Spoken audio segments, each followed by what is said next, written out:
안녕하세요. 예, 반갑습니다. 오늘 지난주에 이어서 여러분 교과서 96페이지를 펴보시면 부동산 개발 및 관리론 나와 있죠. 근데 이 부분은 전 파트가, 그러니까 개발론, 관리론, 마케팅론 전 파트에서 한 4문제 정도, 좀 많이 나온다면 5문제 정도가 출제가 되는데 다른 파트에 비해서 대단히 쉽습니다. 왜 쉽다고 말씀드리냐? 계산이 없어요.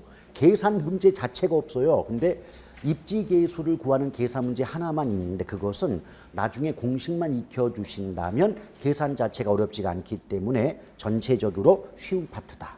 더군다나 또 대부분 이해하는 내용도 없고요.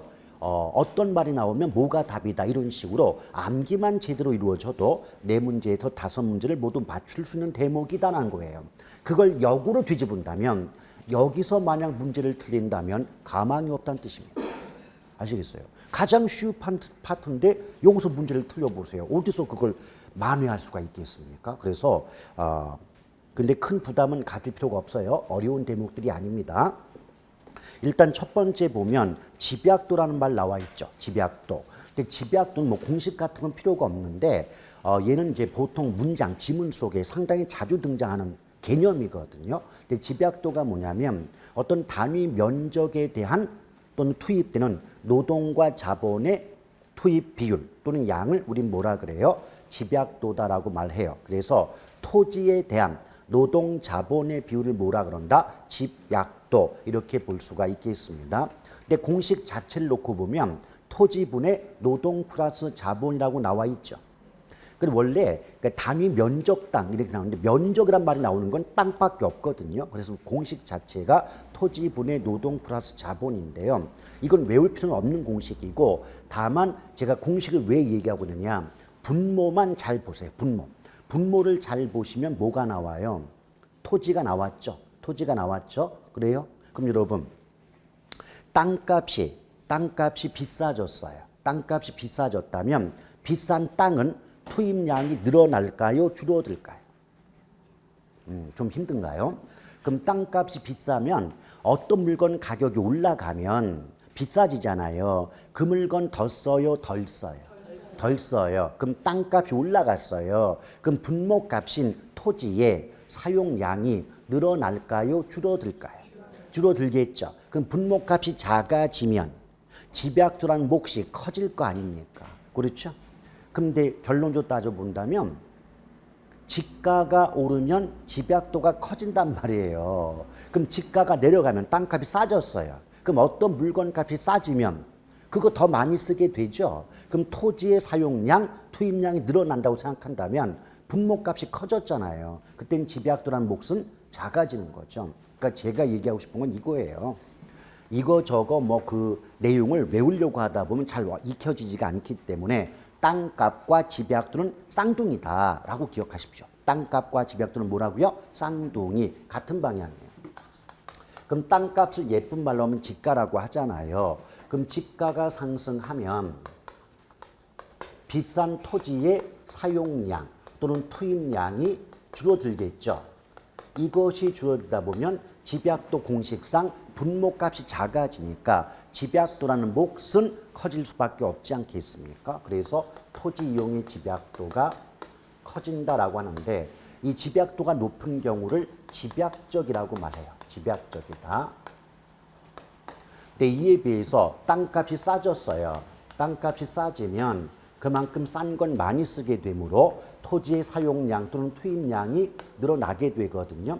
이러면 집약도 공식상 분모값이 커지기 때문에 집약도라는 몫은 작아질 수밖에 없는 거죠. 근데 집약도가 작은 경우를 조방적이다라고 말할 수가 있습니다. 오케이? 일단 저는 2가지를 얘기하고 싶어요.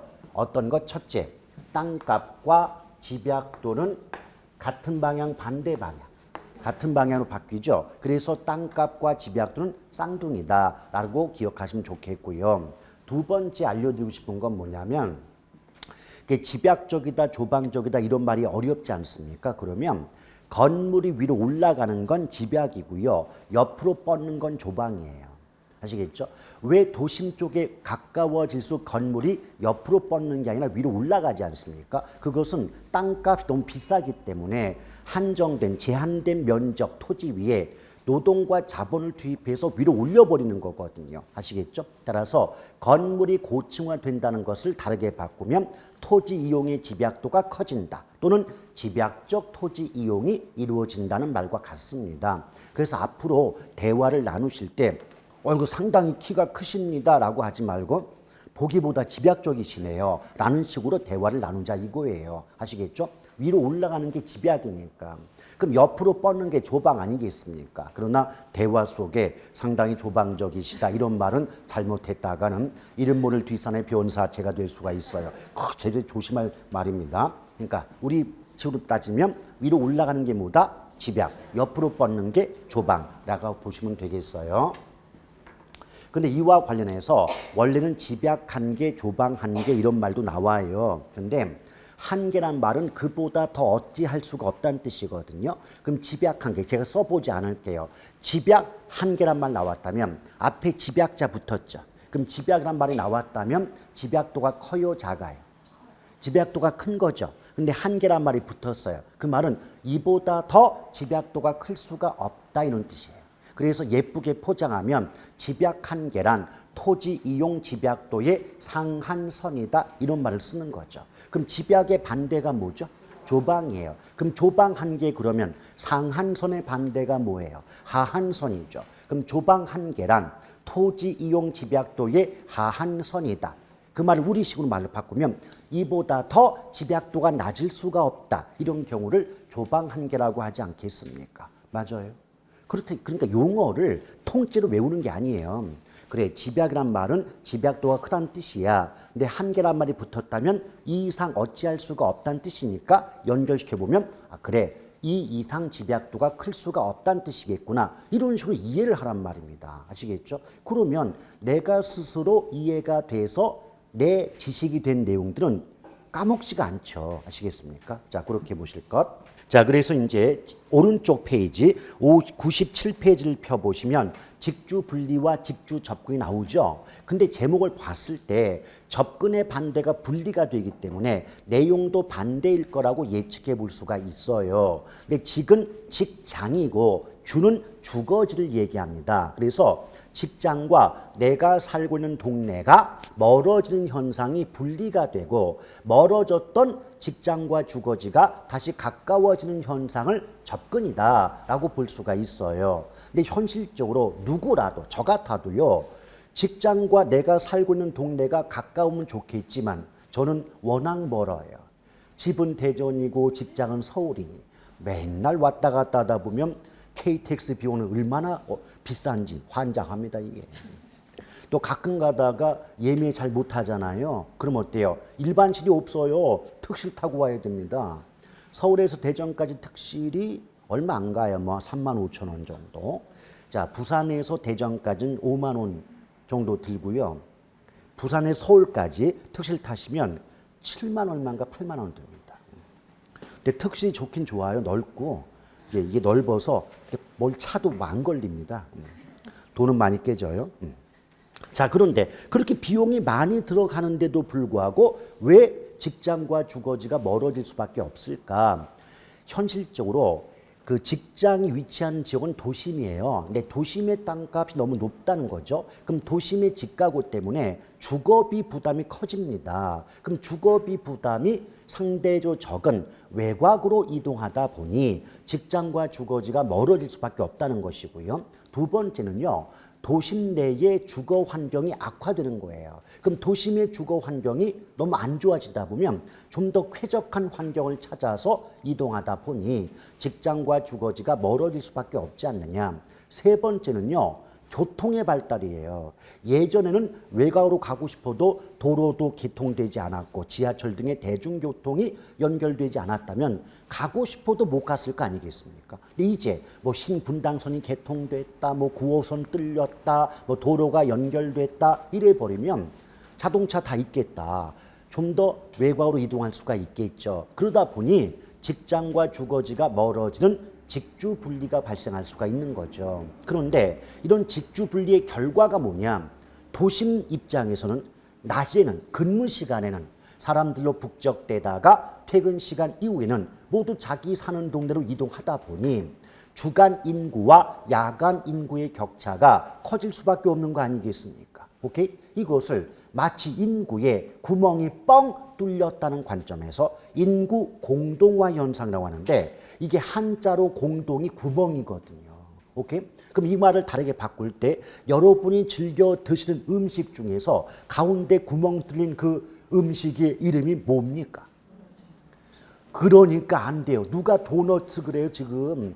도넛 아시겠죠? 예, 시험에 나올 때는 도넛 현상이 나오지 도넛하고 안 나옵니다. 아시겠죠? 예, 그런 식으로 이제 말을 바꿀 수가 있어요.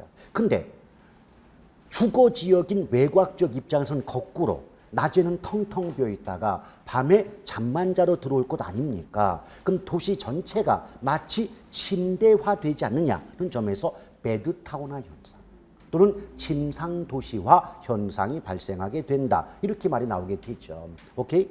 근데 과거 기출문제를 보면 이것도 앞뒤를 바꿔요. 어떻게 바꾸냐면 들어보시죠. 직주 분리의 결과 도심 지역에서는 베드타운화 현상이 발생하며 외곽의 주거 지역에서는 인구 공동화 현상이 나타나게 된다. OX. 앞뒤를 바꿨잖아요. 근데 무턱대고 외우신 분의 가장 큰 취약점. 외운 말 다 있으면 앞뒤 바꿨을 때 구분을 못한다. 아시겠습니까? 그 통째로 문장을 외우는 건 굉장히 잘못된 학습이에요. 물론 외운다는 자체가 잘못된 게 아니죠. 외우셔야 돼. 그런데 뭔 말인지는 알아놓고 외워야지 그걸 그대로 외웁니까? 아시겠죠? 근데 우리 수험생들 매년 겪어보면 암기법을 그렇게 사랑합니다. 다 암기를 해버려요. 그러다 보니까 앞뒤를 다 빼고 암기하다 보면 상대방이 앞뒤를 물어보면 대응할 수가 없는 거예요. 그게 무슨 말이냐면 우린 결론을 막 외우잖아요. 근데 상대방이 이거 왜 나와? 원인과 과정이 어떻게 돼? 이렇게 물어보지 않습니까? 그럼 결과만을 외운 분들은 아예 처음 생각도 안 해봤던 내용이기 때문에 굉장히 힘이 드는 거죠. 그래서 지금은 어떻게 돼요? 원인과 과정과 결과와 파생 현상까지 외우려면 다 외우든지 아니면 이해를 하든지 둘 중에 하나 되셔야 돼요. 그런데 이렇게 멀어졌던 직장과 주거지가 다시 가까워지는 게 직주 접근이란 말이에요. 이렇게 생각하시면 돼요. 분명히 직주 분리의 반대가 직주 접근인 건 이해되셨죠? 그러면 직주 분리가 발생하는 이유, 원인을 거꾸로 뒤집으면 직주 접근의 원인이 돼요. 우리 조금 전에 도심의 땅값이 지나치게 비싸서 외곽으로 이동하다 보니 직주 분리가 발생한다 그랬잖아요. 그럼 이전에 비해서 상대적으로 도심의 지가가 하락한다면 이전보다 주거비 부담이 줄어들 것이고 그렇다면 이 정도 주거비라면 감당할 능력이 있다고 판단된 중산층 분들이 외곽에서 다시 도심으로 이동하다 보면 직주 접근이 발생할 수 있지 않냐 이 말입니다. 두 번째, 도심의 주거 환경이 안 좋아져서 외곽으로 이동했다 그랬어요. 그럼 이전에 비해서 도심의 주거 환경이 개선이 된다면 이 정도 쾌적한 환경이라면 살아볼 만하네라는 생각이 들지 않겠습니까? 또 세 번째, 교통이 발달해서 외곽으로 갔어요. 그런데 문제가 발생하느냐? 무슨 문제가 발생했느냐? 나만 간 게 아니에요. 함께 다 갔어요. 그랬더니 어떻게 된다? 편하려고 이동했는데 출퇴근 시간마다 도로에서 1시간씩 잡아먹는다라고 한다면 근데 이렇게 1시간 정도 출퇴근이 밀려버린다면 차라리 직장과 가까운 사는 게 낫겠다 생각이 들겠어요? 안 들겠어요? 들겠죠. 그래서 직주 분리가 발생합니다. 근데 여러분 생각해봐요. 아무리 이전에 비해서 도심의 땅값이 싸졌다 한들 땅값 자체는 외곽보다는 도심 쪽이 비쌀 수밖에 없는 거 아니겠습니까? 그러면 건물이 옆으로 뻗을까요? 위로 올라갈까요? 위로 올라갈 때 집약입니까? 조방입니까? 그럼 이런 말 가능합니까? 직주 접근의 결과 건물의 고층화 현상이 심화된다. 또는 이 말을 바꾸면 직주 접근의 결과 토지 이용의 집약도가 커진다. 또는 집약적 토지 이용이 촉진된다라고 말할 수 있겠습니까? 뭐 같은 말 한 거예요. 표현만 바뀌는 거지. 항상 개론은 그렇죠. 같은 말 가지고 이렇게도 만들고 저렇게도 만들고 문장이 다양할 뿐인 것이지 내용은 하나입니다. 아시겠죠?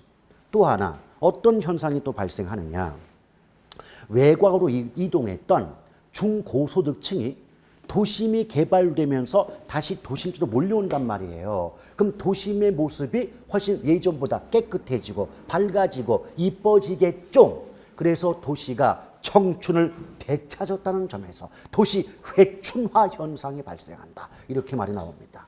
직주 접근의 결과 도심의 모습이 밝아져요, 깨끗해져요, 이뻐져요. 이걸 뭐라고 한다고요? 도시 회춘화 현상. 오케이? 유사품에 조심하세요. 하춘화 아닙니다. 회춘화입니다. 그리고 이게 자 외곽 갔던 분이 다시 도심으로 왔잖아요.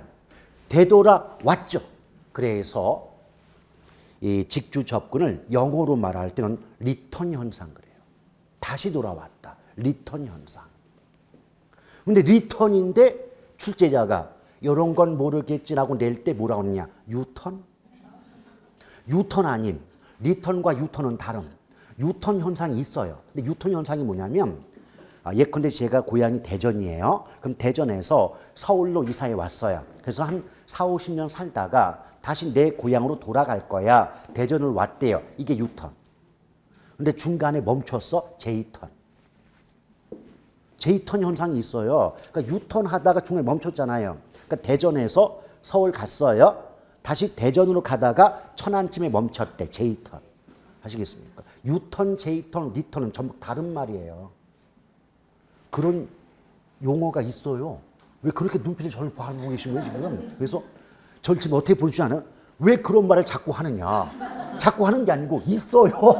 그 말이 있기 때문에 나중에 그 혼란 겪지 마시라고 미리 말씀드리고 있는 겁니다.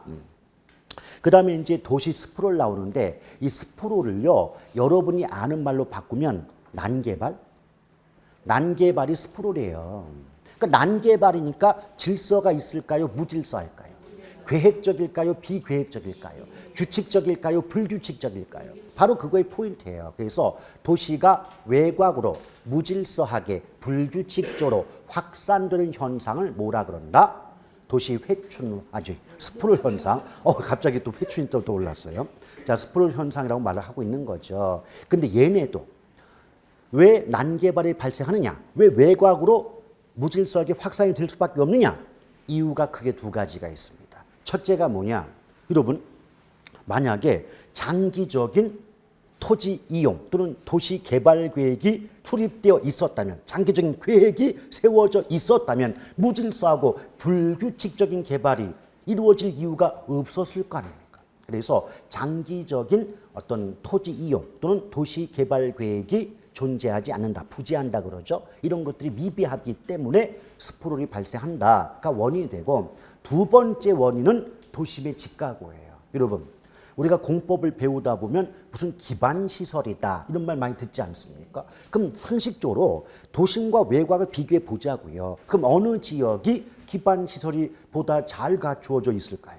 도심 쪽이죠. 그럼 도심 쪽을 개발하는 게 바람직한 것을 알면서도 불구하고 도심 쪽의 땅값이 너무 비싸다 보니까 개발에 소요되는 비용 부담이 클 수밖에 없지 않겠느냐. 그럼 상대적으로 땅값이 싼 쪽인 외곽을 골라 개발이 이루어지다 보니 점점점 도시가 외곽으로 확산될 수밖에 없지 않느냐.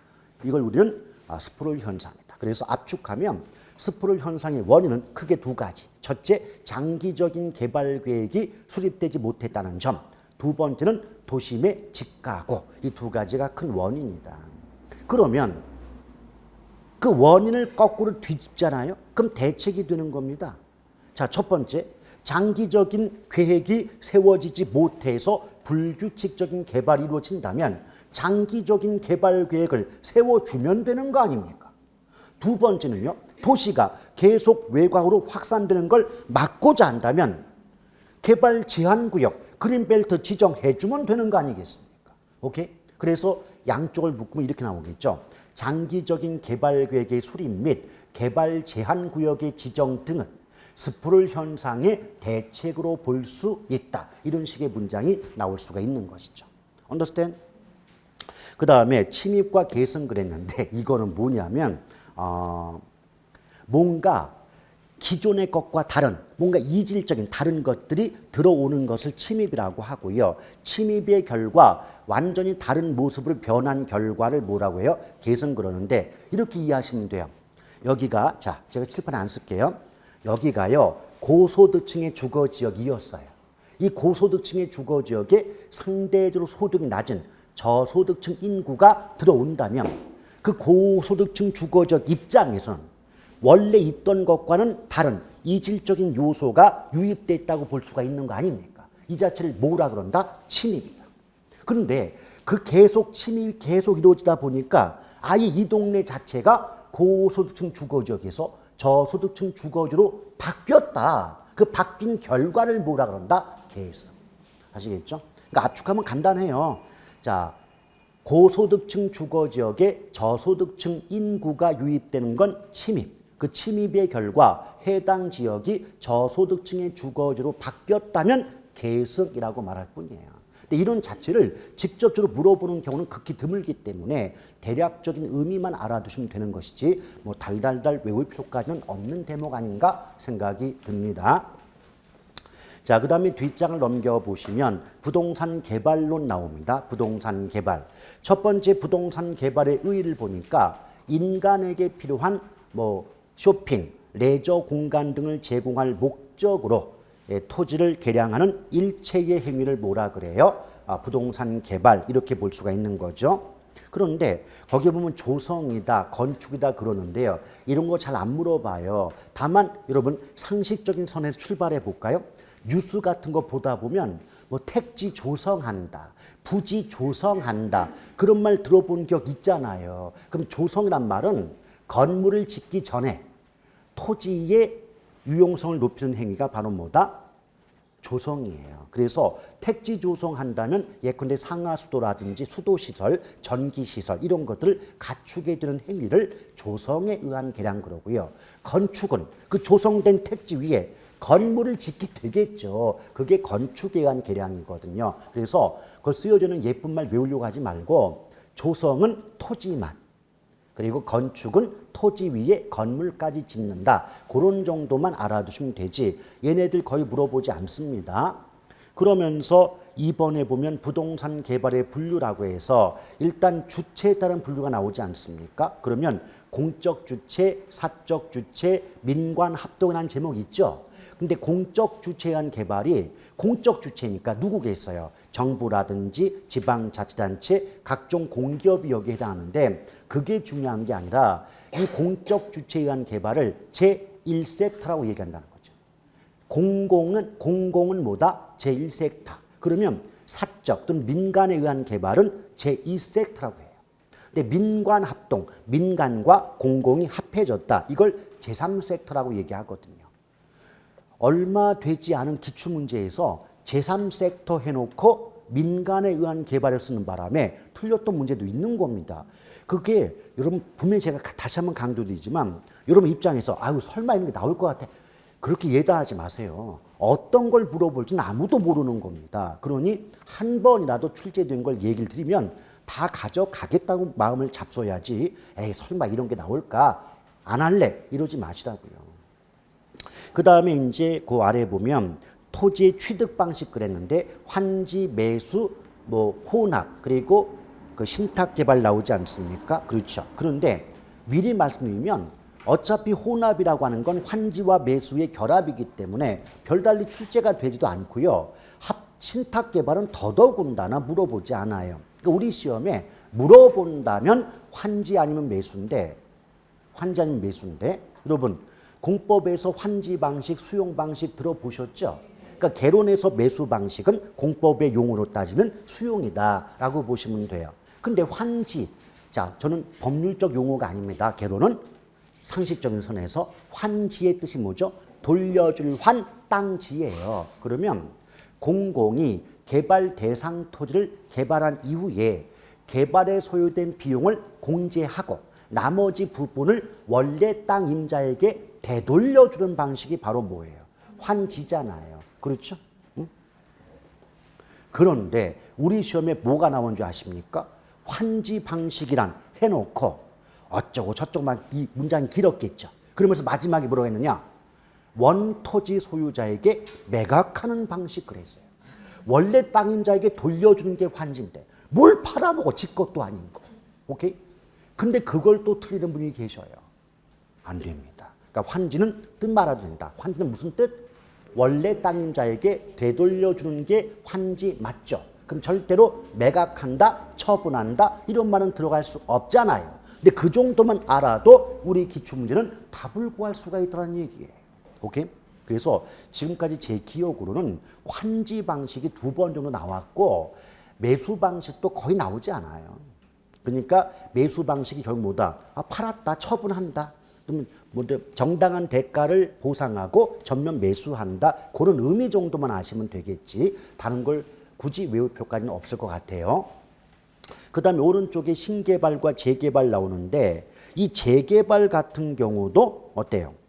원래는 여기 지금 입문서기 때문에 별거 없지만 뭐 계량 재개발, 철거 재개발, 뭐 보전 재개발, 수복 재개발 그래가지고 내가 유형 다시 나눠지고요.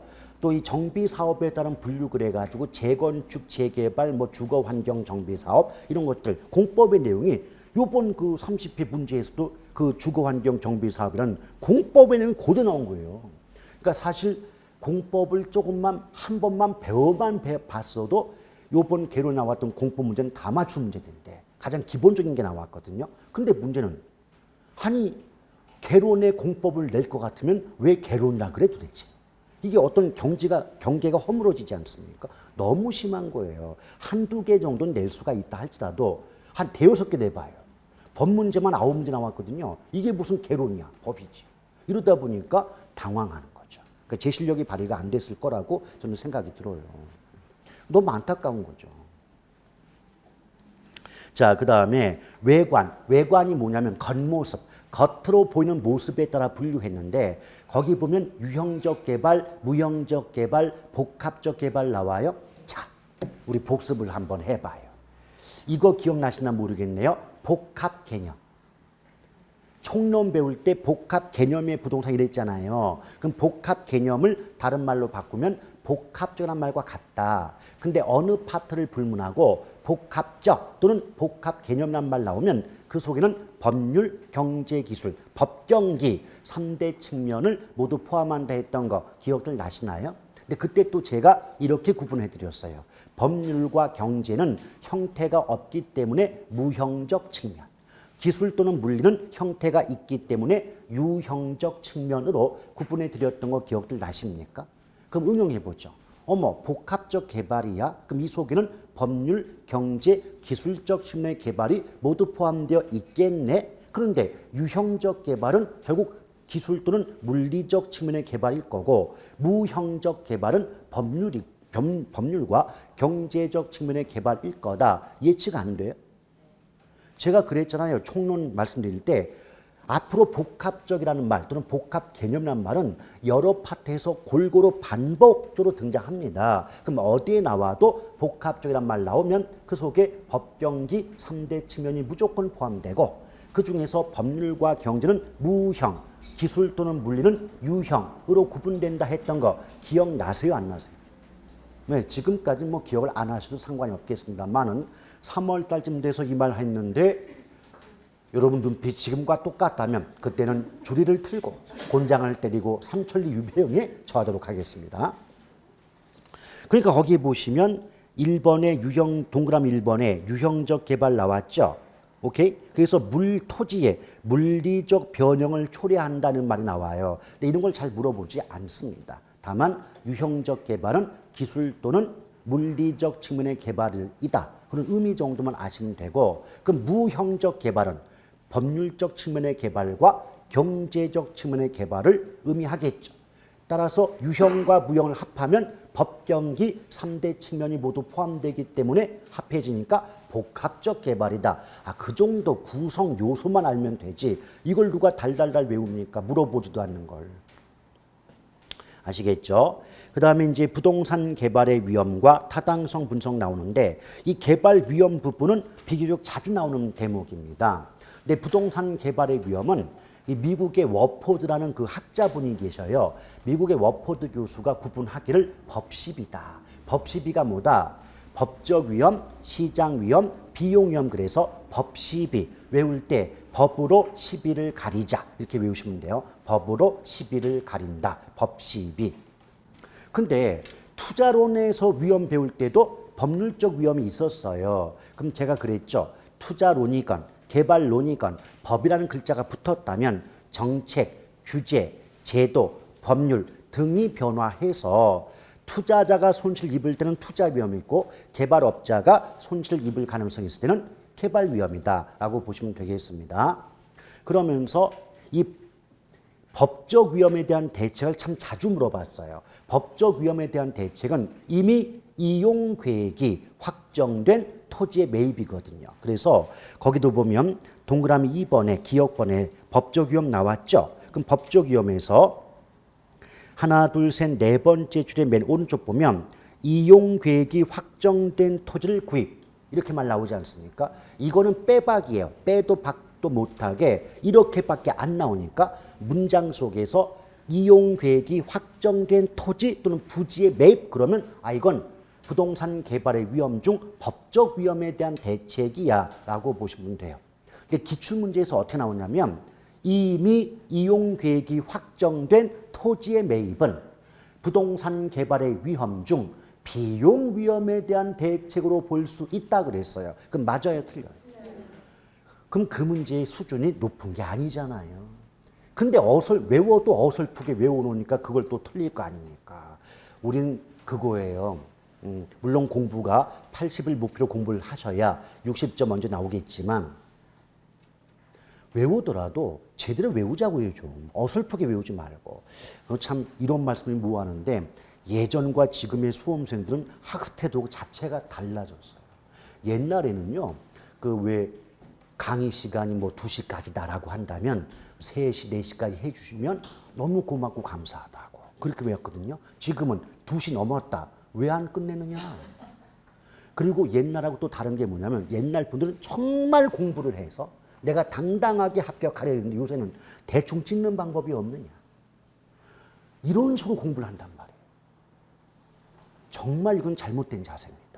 여러분 어떤 공부도 기본은 공부를 해놓으셔야지. 대충 뭐 찍어서 답만 맞춰서 찍만 따자. 대단히 위험한 얘기 아니겠습니까? 저는 그런 걸 느낄 때마다 어찌 우리 수험생들이 이렇게 바뀌었는가 싶기도 하고 말이에요. 세상이 그럴 수가 있겠지만 가장 순진하고 순진무구한 위치에 있을 때가 수험생 입장이에요. 학생 입장일 때 가장 순진하잖아요. 제발 1년 동안만큼은 순진해 주세요.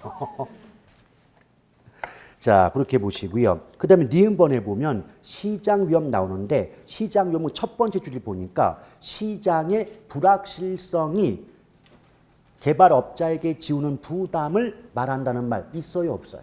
그렇죠? 그래서 다 외우지 마시고 시장의 불확실성 때문에 발생할 수 있는 위험이 바로 시장 위험이다. 이 정도만 알아두시면 돼요. 근데 읽어보니까 너무 간단한 말이 나오죠. 그 두 번째 중간 보니까 사업의 초기 단계보다는 말기 단계에서 시장 위험으로 개발 사업이 중단되면 그만큼 손실이 커진다. 이걸 모르는 분이 계십니까? 이제 막 삽질할 때보다 다 완공하기에 가까웠는데 사업이 중단되면 위험이 더 크다. 손실이 더 크다. 모르는 사람 없잖아요. 그래서 나중에 기본서 받아보실 때도 가볍게 기본서에 대한 예로서 한번 읽거나 보시고 굳이 외우지 않아도 답은 다 맞춘다는 얘기죠. 그 다음에 비용 위험 나오는데 여러분 물어볼게요. 비용 위험, 비용자가 붙었잖아요. 그러면 이 부동산 개발 사업은 개발 사업 기간 또는 공사 기간이 길어요, 짧아요? 길겠죠. 그럼 상식적으로 이 사업 기간이 길어질수록 공사비가 더 많이 들어요, 적게 들어요? 많이 들어. 그리고 사업 기간이 길어질수록 돈을 빌려와서 개발을 했을 텐데 금융비용이 뭐냐? 이자. 그럼 이자 부담이 더 커질 거 아닙니까? 그러면 어때요? 자재값이나 인건비를 비롯한 공사비, 건축비 자체가 증가하는 데다가 이자 부담까지 커질 거 아니에요. 이로 인한 위험을 뭐라 그런다? 비용 위험이다. 그러면 제가 문장 하나 만들어 던져볼 테니까 이 말 맞는가 틀려도 좋아요. OX 한번 해보세요. 인플레율이 높을수록 사업기간이 장기일수록 부동산 개발의 위험 중 비용 위험은 증가하게 된다. OX. 맞잖아요. 그러니까 물가가 높게 올라갈수록 또 기간이 길어질수록 비용이 늘어나서 개발업자의 어떤 비용 위험 부담이 커지는 것 아니겠느냐. 이렇게 문장이 나온다는 거죠. 오케이? 그런데 여기서 이제 보면은 이 비용 위험에 대한 대책은 안 써져 있는데 나중에 기본서 보면 이런 말이 나올 겁니다. 최대 가격 보증 계약이라는 게 있어요. 자, 최대 가격 보증 계약. 이런 게 있는데 일단 단어를 해석해 보면 가격은 가격인데 내가 줄 수 있는, 지불할 수 있는 최대한의 가격을 지불하겠다는 계약이 바로 뭐다? 최대 가격 보증 계약이에요. 이게 무슨 말이냐면 여기 개발업자가 있다면 건설업자도 있겠죠. 맞죠? 이럴 때 편의상 개발업자를 곰돌이, 그 다음에 건설업자를 우루사라고 볼게요. 그러면 이제 곰돌이가 우루사한테 이렇게 말해요. 루사 씨가 아는 것처럼 이게 우리 부동산 개발은 공사 기간이 또 길 수밖에 없고요. 그 기간 동안에 물가가 높게 올라갈 수도 있는 거 아니겠습니까? 그럼 나는 지금 당초 예상했던 비용은 100억을 잡고 있는데 만약에 그 기간 동안에 물가가 크게 올라간다거나 인건비가 상승한다면 나는 최대 120억까지만 지불할게요. 오케이? 근데 만약에 공사비가 150억이 들어간다면 최대 120억을 뺀 나머지 30억 이 초과분은 루사 씨가 부담하세요. 라고 하는 게 최대 가격 보증 계약이에요. 그러면 개발업자 곰돌이 입장에서는 이 계약을 체결함으로써 아무리 비용이 높게 발생한다 할지라도 얼마까지만 지불하면 돼요. 120억까지만 지불하면 되죠. 그럼 결국 개발업자 입장에선 최대 가격 보증 계약을 통해서 비용 위험을 줄일 수가 있는 거 아니겠습니까? 그런데 입장을 바꿔서 건설업자 루사 입장에선 잘못하면 돈을 벌기는커녕 있는 돈을 오히려 더 지출할 수가 있는 가능성이 있지 않겠습니까? 그럼 어때요? 루사도 속된 말로 머리를 굴리는 겁니다. 어떻게? 이거 잘못하면 내 돈까지 투입이 될 수밖에 없겠구나. 그럼 뭔가 남겨야 되니까 가장 남기는 방법의 최고봉이 뭐예요? 자재값에서. 그러니까 100원짜리 쓸 거 50원짜리 쓰고 30원짜리 쓸 거 안 써버린다는 거죠. 그럼 어떻게 될까요? 부실공사의 우려가 커진다는 거예요. 오케이? 그 또 하나의 단점이 뭐냐면 이제 그 건설업자 루사가 머리를 또 돌려서 이제 계약 단가를 높이려고 하는 거예요. 예컨대 원래 평당 개발 비용이 100이면 되는데 루사가 곰돌이한테 평당 개발 비용이 120원이 듭니다. 라고 높인다는 거죠. 오케이? 이럴 때 누구예요? 상대방 곰돌이가 내가 알아봤더니 그 평당 개발 비용 100원이면 되던데 어디서 120을 부르냐?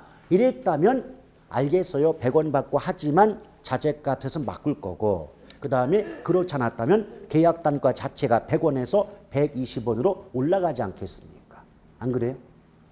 그래서 어떤 말 나오냐면 첫째, 최대 가격 보증 계약을 체결함으로써 개발업자의 비용 위험 부담은 줄어들 수가 있지만 계약 단가가 높아짐으로써 저렴한 비용으로 개발 사업을 완공하기가 어려워지는 한편 부실공사의 우려가 커진다라고 시험에 출제가 됐고 나중에 교과서 받아보시면 그 기본서에도 그렇게 쓰여져 있을 겁니다. 아시겠죠? 자, 그러면서 뒷장을 넘겨보시면 부동산 개발의 타당성 분석이 나옵니다. 부동산 개발의 타당성 분석. 근데 이 부분도 시험에 곧잘 나오는 대목이에요. 그러니까 앞부분에 그 위험, 부동산 개발의 위험과 타당성 분석 부분은 개발론의 기출문제를 분석해 보면 비교적 빈출 부분이다. 자주 나오는 대목에 해당이 되죠. 근데 여기를 보시면 타당성 분석 그랬는데 분석의 의의는 참고 삼아 읽어보시면 되고 분석의 유형 그럴 때 가장 먼저 물어보는 게 순서입니다. 순서를 물어보기 때문에 거기서 제목에서 제가 불러드린 글자만 동그라미를 쳐보세요. 지, 시, 성, 시장성의 성, 성 있죠? 예, 투. 그럼 지시성 타투죠. 자, 부동산 분석의 체계는 지시성 타투. 이거 순서도 은근히 자주 물어봤어요. 순서만으로도 한 4번 이상 물어봤다면 그거 자주 물어본 겁니다. 순서 자체를. 그러니까 지시성 타투 정확히 기억해 줄 필요가 있죠. 근데 거기 지역 경제 분석을 보니까 얘는 알파벳 B번에 대상 지역의 인구, 고용, 소득 등 모든 부동산의 수요와 시장에 미치는 요인을 분석한다는 말 있어요, 없어요? 있죠. 여기서 조심할 게 있어요. 거기 모든 부동산 그랬죠? 모든 부동산. 그 기출문제에서 특정 부동산 그래 틀린 거 아니에요? 여러분 모든은 올이잖아요. 근데 특정은 그 중에서 몇 개를 얘기하거든요. 틀린 겁니다. 조심하셔야 돼. 그리고 모든 자가 붙었다면 범위가 넓어요, 좁아요? 그 범위가 넓죠. 그럼 범위가 넓을 때 거시적 그럴까요? 미시적 그럴까요? 거시적 그러겠죠. 그래서 지역경제 분석은 성격 자체가 거시적 분석이래요. 그래서 거기 B번에서 2번째 줄에 맨 오른쪽 보면 거시적 시장 분석이란 말 나오잖아요. 근데 거시인데 이걸 미시라고 하는 바람에 틀렸던 문제도 있는 거예요. 거시인데 미시라고 해서 틀렸던 문제 있습니다.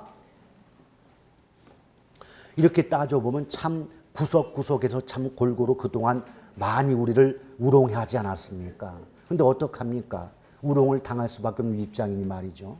그 다음에 니은번의 시장 분석 나오면요. 역시 A번 첫 번째 줄에서 맨 오른쪽 보면 특정 부동산에 대한 수요와 공급을 분석한다는 말 나와요. 예, 수요 공급 분석 나오면 그 자체가 시장 분석이다라고 보시면 돼요. 그리고 D급번에 보면 시장성 분석 나왔죠. 근데 A번에 보면 시장성 분석해놓고 이 부동산이 현재나 미래 시장 상황에서 자 매매 동그라미, 임대 동그라미. 그리고 맨 앞에 우리가 시장성의 성의 동그라미 쳤잖아요. 그렇죠? 오해하지 마시고 암기법 잘 들어요. 성매매. 아시겠죠? 성 나오잖아요. 무조건 매매가 붙어. 매매가 안 나왔던 문장 자체가 지금까지 존재하지 않아요. 그래서 성매매만 정확히 기억하면 2.5점을 건져요. 그리고 합격한 뒤에는 모든 걸 잊어주세요. 아시겠죠? 그럼 만약에 매매 임대가 나왔는데 앞에 성자가 없이 그냥 시장 분석 그랬대. 그 말이 된다 안 된다? 틀린 거예요. 뒤집어서 시장성 성자가 나왔는데 뒤에 매매 임대란 말이 없더래. 그 말 돼요 안 돼요? 안 되지. 그렇게 해서 답을 구하면 되지. 뭘 이걸 개발론 문제를 뭐 달달달 외우고 다니고 그래. 아시겠습니까? 그럴 필요가 없어요. 제가 반드시 어떤 내용을 이해해 준다면 강조를 드리겠습니다만은 이 부분은 출제 유형과 패턴이 그 정도 수준이기 때문에 어떤 말 나오면 뭐가 답이다가 성립되는 파트예요. 그리고 타당성 분석 나왔죠. 근데 타당성이 뭐냐? 투자론도 그렇고 개발론도 그렇고 부동산 투자, 부동산 개발의 목적이 뭘까요? 돈 버는 거거든. 돈 버는 게 목적이거든요. 그럼 돈 얼만큼 벌 수 있겠는가? 이걸 따져봐야 되는 거 아닙니까? 그래서 수익성을 분석한다는 말 나오면 타당성 분석이에요. 거기 보니까 알파벳 A번 봐봐요. 타당성 분석할 때 그 개발 사업이 충분한 수익성을 제공할 수 있도록 수행될 수 있는지를 분석하는 거다. 이렇게 나오지 않습니까? 그런데 타당성 분석 자체는 복합 개념이 적용돼요. 복합 개념이니까 법적 타당성, 경제적 타당성, 기술적 타당성 분석이 모두 포함이 되는데 우리 조금 전에 개발의 목적이 뭐다? 돈 번다. 그렇죠. 돈 버는 게 가장 중요하니까 법, 경제, 기술 중에 어떤 타당성 분석이 가장 중요할까요? 경제적 타당성 분석이 가장 중요하다, 중시된다는 말 알파벳 B번에 있지 않나요? 근데 이것도 기출문제예요. 어떻게 나왔느냐? 부동산 개발의 타당성 분석 중 법적 타당성 분석이 가장 중시된다 해서 틀렸던 문제가 있어요. 경제적 타당성 분석이 가장 중요한 겁니다. 그다음 오른쪽에 투자 분석은 뭐 투자할지 말지를 결정하는 단계가 바로 투자 분석이다는 정도만 알아두시면 되겠습니다. 이렇게 해서 개발론까지 가볍게 마무리를 짓고 잠깐 쉬었다가 관리론 들어갈게요.